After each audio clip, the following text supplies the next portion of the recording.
Would you like to talk about the dilemma that that Chuck Schumer and the pro-Israel supporters who need someone like Schumer in the Senate, in Congress as a leader are facing?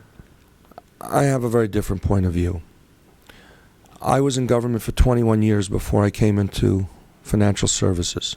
I worked for Mayor Koch, for Governor Pataki, for Senator D'Amato, a Congress member, a county executive. I had 21 years in the business.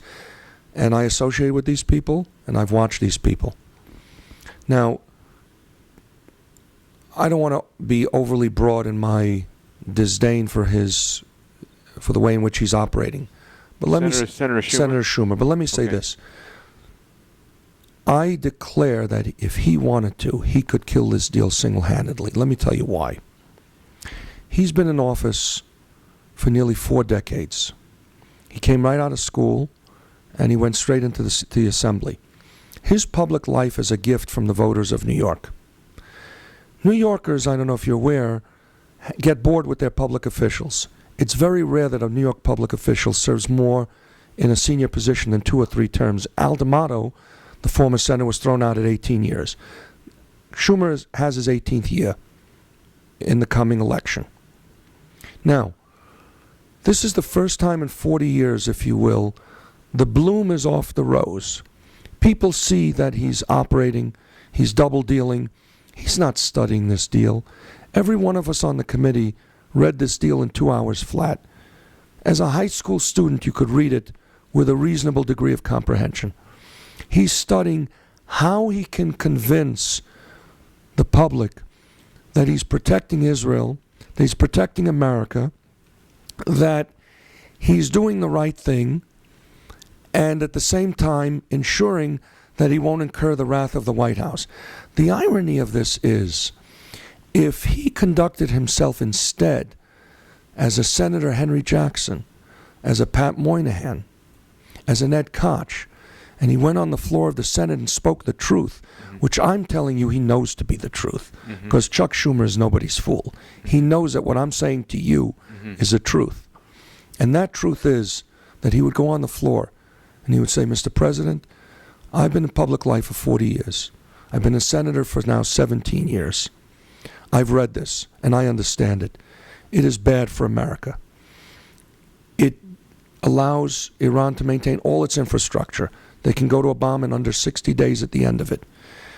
It involves sites where Iran gives us the soil samples of their choosing. They have 24 days to deny inspections with some arbitration panel, and on and on. I can't support it. It's bad for the United States. We can get a better deal, and if not, we'd have to do what America has to do in exigencies. That's why we have a Defense Department. But it's a bad deal. I can't support it, and I want my colleagues to join me in putting it down. If he were to oppose the administration, given that, isn't he slated to assume the role of Senate Minority? I'm telling you that the American people would make it impossible for the Democratic Party to deny him the leadership after a lame duck president disappears in 12 months at the time after the 2016 election, when there will be a new president. And that's when the party caucuses to determine its leadership. Do you think if the American people, who overwhelmingly are against this deal, will arise and see that kind of a heroic presentation, you believe that they will allow the Democratic Party to prohibit him from getting his leadership? They will go into perdition. The Democratic Party will overnight become a minority party. It will be disastrous for them. They wouldn't dare. There are certain seminal times in history. If he gave that kind of an address, not the phony address that he's planning to give, because he is planning, I'm telling you, to vote against this, and to say I can't support it, and to say everyone should vote their conscience, and so on and so on.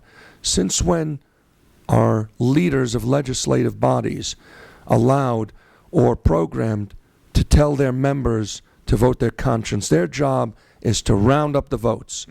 And if he would round up the votes, he would be a national hero. And he could be the first Jewish president.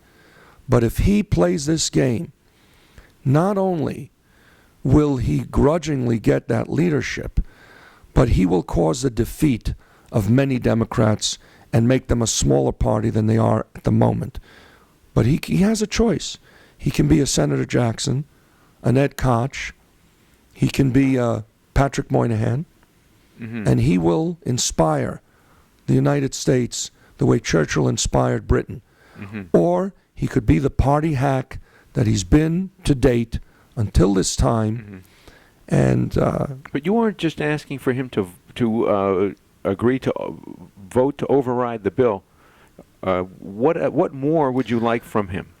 Because his vote is far more as a presumptive leader than that of a Blumenthal or a Cory Booker or anybody else.